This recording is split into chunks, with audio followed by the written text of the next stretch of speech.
नमस्कार। प्रादेशिक समाचार के साथ मैं प्रियंका। पहले मुख्य समाचार। प्रधानमंत्री नरेंद्र मोदी आज इंदौर में प्रवासी भारतीय दिवस सम्मेलन का करेंगे औपचारिक उद्घाटन। कहा, भारतवंशियों के साथ जुड़ने का यह एक बड़ा अवसर। मुख्यमंत्री हेमंत सोरेन का आज धनबाद दौरा। झारखंड सशस्त्र पुलिस 3 के पासिंग आउट परेड समारोह में होंगे शामिल। समेध शिखर जी विवाद सुलझाने को लेकर बैठक में लिए गए सकारात्मक निर्णय। जारी रहेगी आदिकाल की व्यवस्था। एसडीएम के नेतृत्व में कोर कमेटी का गठन। और शीतलहर चलने से राज्य में बढ़ी कनकनी। कई जिलों में 10 डिग्री से नीचे लुढ़का पारा। 15 जनवरी तक 5वीं कक्षा के बच्चों की बढ़ी छुट्टियां। और अब समाचार विस्तार से। प्रधानमंत्री नरेंद्र मोदी आज मध्य प्रदेश के इंदौर में प्रवासी भारतीय दिवस सम्मेलन का औपचारिक उद्घाटन करेंगे। श्री मोदी ने एक संदेश में कहा कि वे प्रवासी भारतीय दिवस के अवसर पर इंदौर पहुंचने के लिए उत्सुक हैं। प्रधानमंत्री ने कहा कि भारतवंशियों के साथ जुड़ने का यह एक बड़ा अवसर है। 3 दिन का प्रवासी सम्मेलन कल इंदौर में शुरू हुआ। उद्घाटन समारोह में गुयाना के राष्ट्रपति डॉक्टर मोहम्मद इरफान अली मुख्य अतिथि और सूरीनाम के राष्ट्रपति चंद्रिका प्रसाद संतोखी विशेष अतिथि होंगे। सम्मेलन का विषय है प्रवासी अमृतकाल में भारत की प्रगति में विश्वसनीय भागीदार। प्रवासी भारतीय दिवस सम्मेलन कल संपन्न होगा। राष्ट्रपति द्रौपदी मुर्मू समापन सत्र की अध्यक्षता करेंगी और प्रवासी भारतीय सम्मान प्रदान करेंगी। धनबाद के गोविंदपुर स्थित झारखंड सशस्त्र पुलिस 3 का आज पासिंग आउट परेड समारोह आयोजित किया जाएगा। मुख्यमंत्री हेमंत सोरेन बतौर मुख्य अतिथि इस कार्यक्रम में शामिल होंगे। गोविंदपुर जैप 3 परिसर में आयोजित होने वाले इस समारोह की सारी तैयारियां पूरी कर ली गई हैं। जैन धर्म के सर्वोच्च तीर्थ स्थल समेध शिखर जी के विवाद को सुलझाने के लिए मधुवन गेस्ट हाउस में बैठक की गई, जिसमें सकारात्मक निर्णय लिए गए। बैठक में विधायक सुदिव्य कुमार सोनू, उपायुक्त नमन प्रियेश लकड़ा समेत कई अधिकारी और समेध शिखर के धार्मिक संस्थाओं में गुणायतन ट्रस्ट के सुभाष जैन, दीपक मेपानी समेत कई जैन संस्था के प्रतिनिधि शामिल हुए।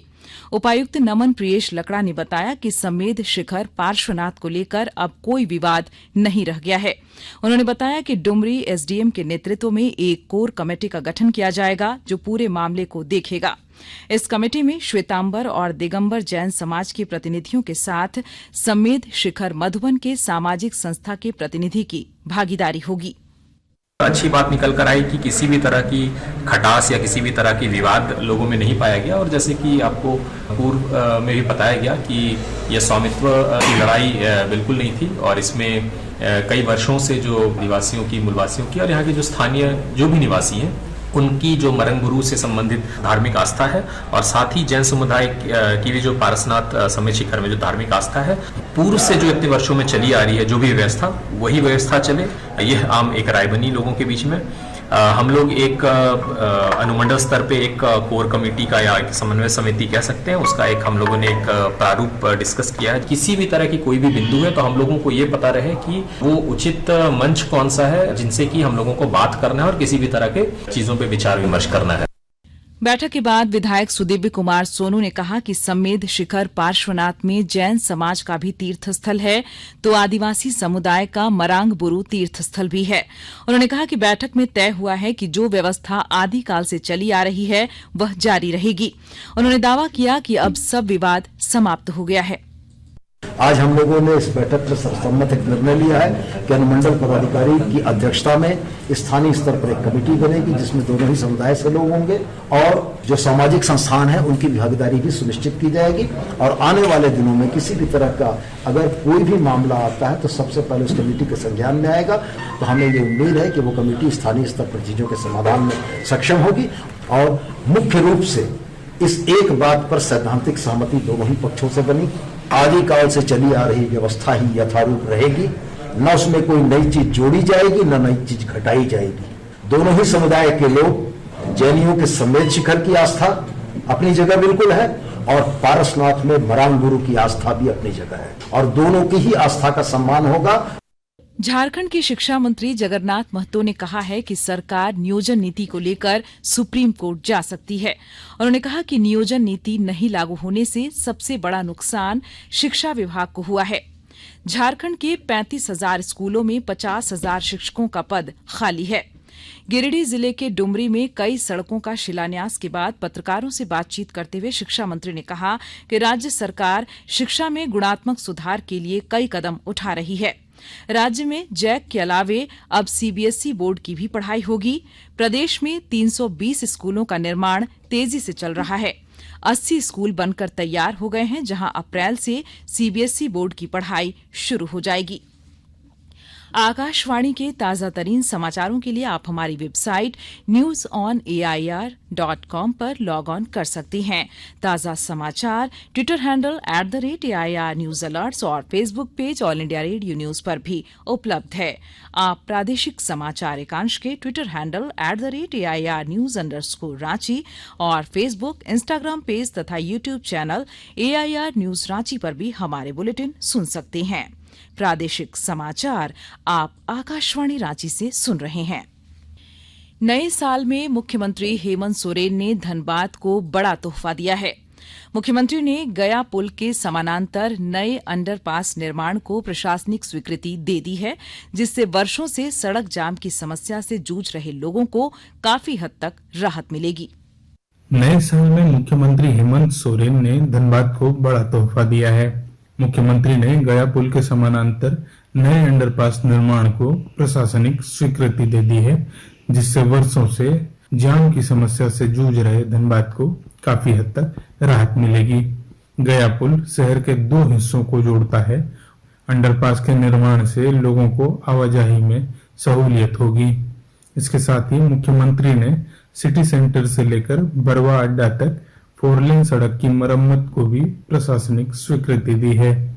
अगले वित्तीय वर्ष की समाप्ति से पहले दोनों कार्य पूरे करने का निर्देश है। दीपक, आकाशवाणी समाचार, धनबाद। दुमका जिले के गोपी कांदर थाना प्रभारी नित्यानंद भोक्ता को पुलिस अधीक्षक के आदेश पर हटा दिया गया है। उन्हें पुलिस लाइन भेज दिया गया है। उनकी जगह नगर थाने में पदस्थापित एसआई दिलीप पाल को गोपी कांदर थाने का प्रभारी बनाया गया है। धनबाद स्थित IIT ISM में विदेश से आया एक छात्र कोविड पॉजिटिव पाया गया है। उसके सैंपल को जीनोम सीक्वेंसिंग के लिए भेजा जाएगा। जिला सर्विलांस पदाधिकारी डॉक्टर राजकुमार सिंह ने बताया कि यह छात्र 1 जनवरी को शिकागो से दिल्ली आया था। 4 जनवरी को वह एक अन्य छात्र के साथ राजधानी एक्सप्रेस से धनबाद पहुंचा और यहां से IIT ISM गया। दोनों छात्रों को बाहर से आने वाले छात्रों के आइसोलेशन सेंटर में रखा गया। वहीं शिकागो से आए छात्र की जांच में संक्रमण की पुष्टि हुई। झारखंड के कई जिले शीतलहर की चपेट में हैं। इधर पिछले 24 घंटे में राज्य में मौसम शुष्क रहा। राज्य में कहीं कहीं पर शीतलहर भी दर्ज किया गया। सबसे अधिक तापमान 28.4 डिग्री सेल्सियस चाईबासा में, जबकि सबसे कम न्यूनतम तापमान 4.1 डिग्री सेल्सियस डाल्टनगंज में दर्ज किया गया।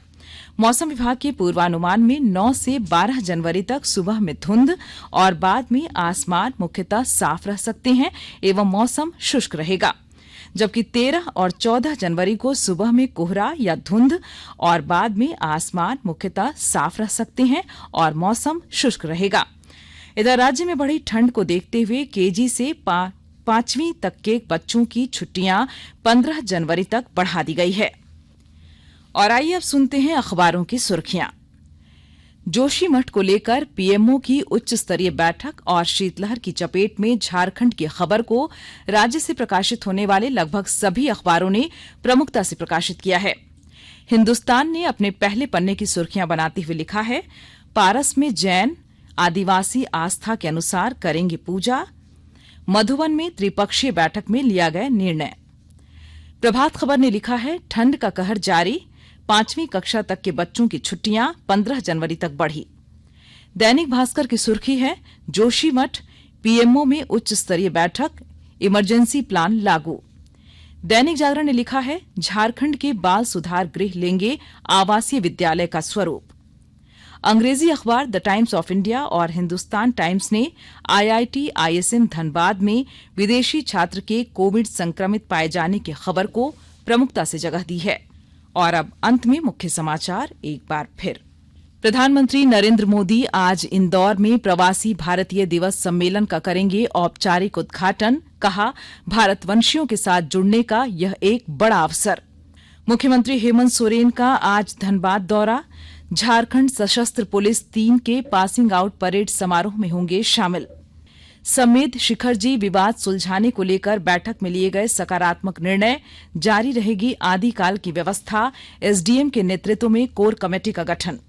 और शीतलहर चलने से राज्य में बढ़ी कनकनी। कई जिलों में 10 डिग्री से नीचे लुढ़का पारा। 15 जनवरी तक 5वीं कक्षा के बच्चों की बढ़ी छुट्टियां। इसके साथ ही आकाशवाणी रांची से प्रादेशिक समाचार का ये बुलेटिन समाप्त हुआ। नमस्कार।